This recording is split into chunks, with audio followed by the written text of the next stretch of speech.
We all love a good video game, don't we? Well, being a 90s kid, we've been prey to a lot of video game endings that were wholesome for us, like Mario or the game Contra.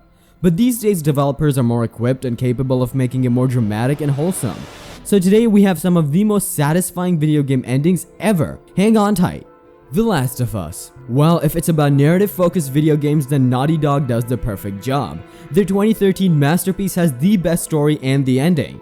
I'm sure that people are divided over the ending not being as thrilling or dynamic as it was supposed to be, but it fits the narrative perfectly, reflecting the moral ambiguities beating at the heart of this story. It's almost a shock to know that Ellie has to die to save humanity from the clutches of the cordyceps parasite. Joel is hell-bent on saving her life, going all Rambo on a dozen men and women.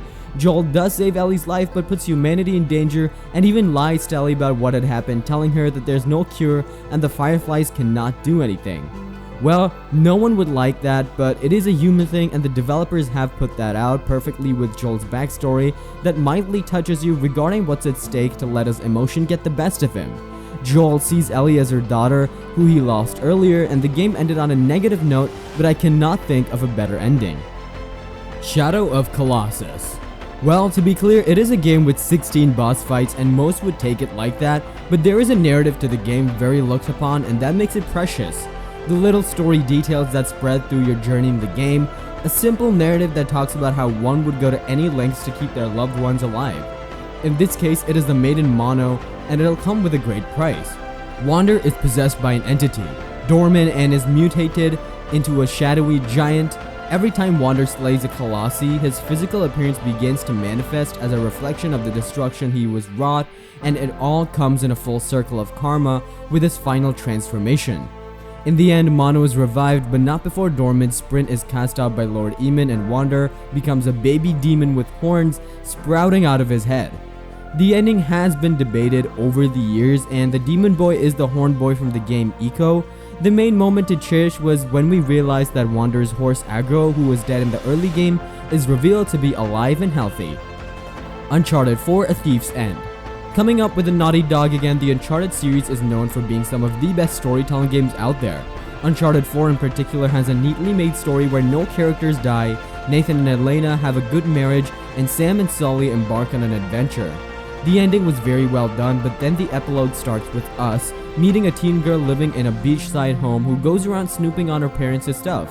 It turns out that she's Cassie Drake, daughter of Nathan and Elena, and it's a family that hunts artifacts. Naturally, Cassie's bewildered at the stuff in her parents' inventory. The game ends with Nathan telling his daughter the whole story, and it's the perfect ending, almost like a movie, and it makes a way for Uncharted to start a new adventure with Cassie. BioShock Infinite.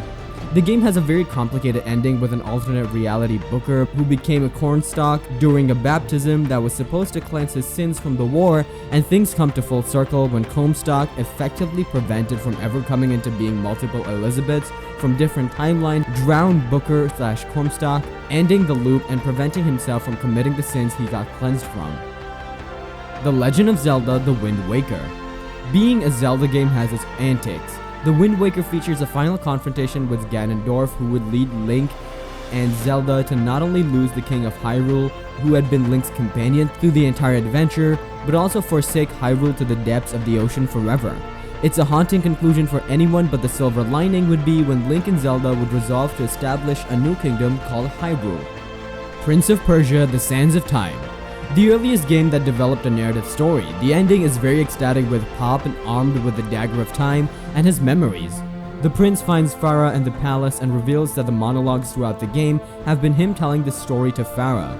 Farah does not believe the prince at all, but the prince whispers a word she told him during a private moment earlier in the game, which leaves her in amazement. Inside.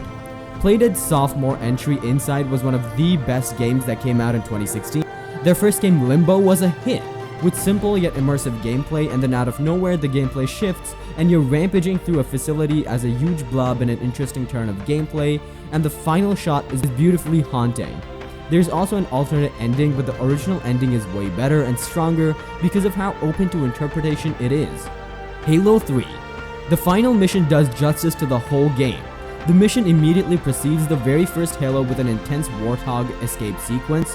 When the mission is complete, they're stranded in space, just the character and Cortana, and the character just go to sleep in cryo chamber with Cortana instructed to wake him up when the time comes. And that's the best way to end a game and prompt the beginning of a new one. Portal 2. After the duel with Wheatley, Shell can deliver him the moon via the teleportation, with the game's biggest highlight being the redemption of GLaDOS. The lessons learned about humanity from Caroline, the troubled AI, spare Shell's life and release her from the Aperture Lab.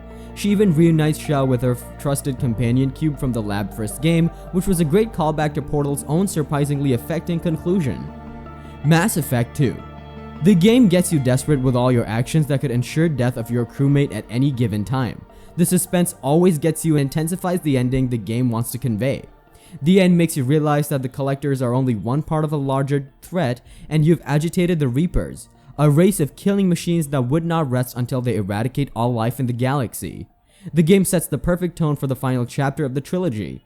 Thank you so much for watching. Subscribe for more and hit that notification bell too. Take care, stay safe, and we'll see you in the next one.